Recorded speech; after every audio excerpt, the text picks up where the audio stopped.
What's up, everyone out there in YouTube world, social media world? I'm not going to say names anymore because social media's gone in the crapper.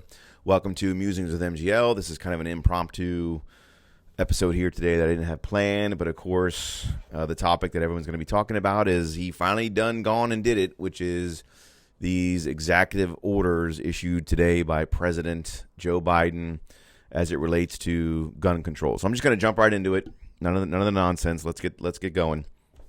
So today, Biden announced essentially 6 executive actions on gun control, but basically what they do is they're just directives to the ATF. In other words, he didn't pass any legislation or any sort of rule, obviously, or anything like that. It's an executive order, and what it is an executive order telling the ATF to do some things. So one of the things that the ATF is doing, a couple of them are stupid and meaningless as usual. So, for example, they want to increase research into gun violence. Okay, well, they've been researching gun violence for decades.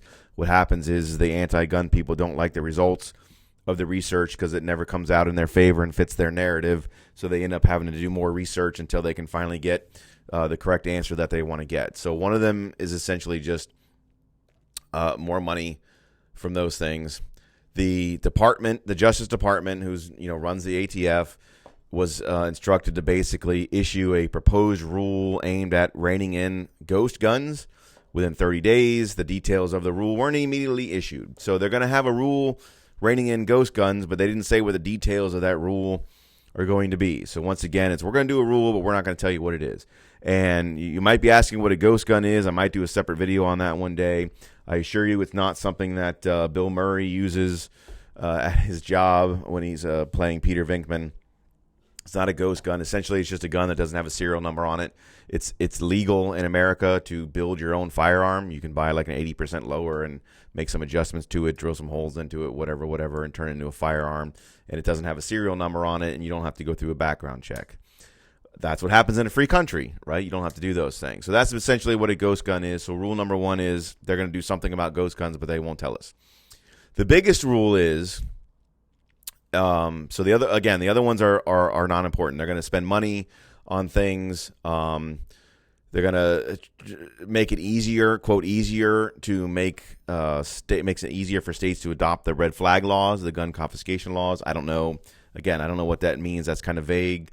There's nothing about easy or not easy. I think what they mean is they're probably going to offer grants or government funding to incentivize states to do that. Because right now, any state can do it if they want to. There's nothing easy or hard about it. Like it's a regular legislative process. A state of whatever the state is wants to pass a law, they pass a law, and there it is. So I don't know what they mean by easier, other than they're going to provide financial incentives for states to try and pass those laws who are kind of resistant to pass those. So most of those orders are crap. They're junk. They're going to provide more data on firearm tracking. That's just basically updating their software system on that. The biggest issue, obviously, is the second one, which is one that we all knew was coming. You can go back several months ago in my video after Biden got elected, and I told you that he wasn't going to really be able to do anything significant with executive orders. No legislation is going to get passed banning guns or doing anything major because there's just no appetite for it. But what is going to happen is these braces, okay? The stabilization braces, SIG braces, whatever, that the ATF has been for years wanting to regulate those as NFA items like they did with bump stocks. They basically wanted to turn them into machine guns or items that needed to be registered. They've been trying to do it for years. They were held at bay by the Trump administration for the last several years while he was in office and other high political figures. But half the ATF wanted to do it. They just had a pro-gun person in charge of the ATF. Well, now that Biden is there, that pro-gun person who was appointed by Trump is still there, but he's going to be on his way out soon. And so what he's ordering the ATF to do is to create a rule to reclassify stabilization braces as NFA firearms. So you'd have to get a tax stamp for them. You'd have to pay $200 for them, et cetera, et cetera. And again, I'm not going to claim I'm Nostradamus because a lot of people were predicting this, but I 100% predicted right after he got elected that is the one thing that he can theoretically do. I think there's going to be constitutional challenges, obviously, and I think it's unconstitutional anyway, but that's my personal opinion. But from a logistic standpoint, that he wouldn't have to waste his time going through Congress, and something that he could do that may stand up to scrutiny was these SIG braces. So we'll see how it goes. Now, obviously, there was the recent ruling out of I'm trying to remember where it was. I talked about the last hearing. There was a recent, or the last TV show I was on. There's a recent ruling out of the district court in the Midwest that said bump stocks, that they couldn't ban bump stocks, they couldn't reclassify those. So a similar challenge is going to be done here. So just because he signs a thing or they change the rule doesn't mean it's over with. But that was one thing that I knew was 100% coming, and here it comes. So the second proposed rule is going to reclassify those as stabilization braces. So that's the big takeaway from this one, is a lot of the stuff is smoke and mirror, feel good nonsense, but that is the one thing that could really impact a lot of people in America, millions of people who own these stabilization braces. There's companies that make them. That's a huge one for the Second Amendment community. The bigger issue, though, and what really concerns me the most about this, is who's going to run the ATF, okay? So currently, right now, as I said, it's a guy who was appointed by President Trump. Biden just nominated a guy to be the head of the ATF, and his name is David Chipman, okay? This guy is a former federal agent, but he's currently an advisor to the Giffords Gun Control Group.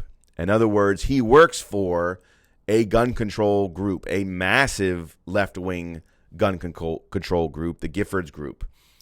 That is the guy who he's nominating currently to run the ATF.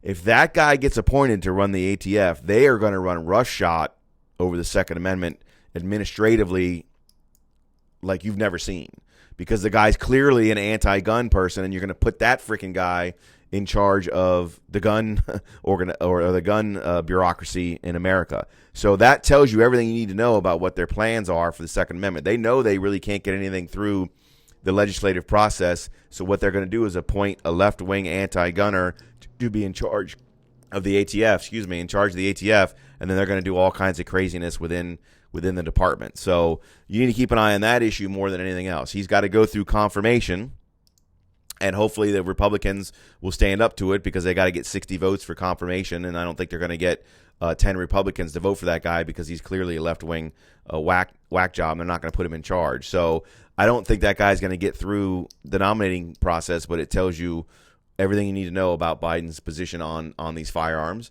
and the fact that he's willing to turn millions of Americans into felons overnight with the stroke of a pen tells you everything you need to know. So that's my little blog update, my legal analysis on what this executive order means. Stay tuned. Keep an eye on it, obviously.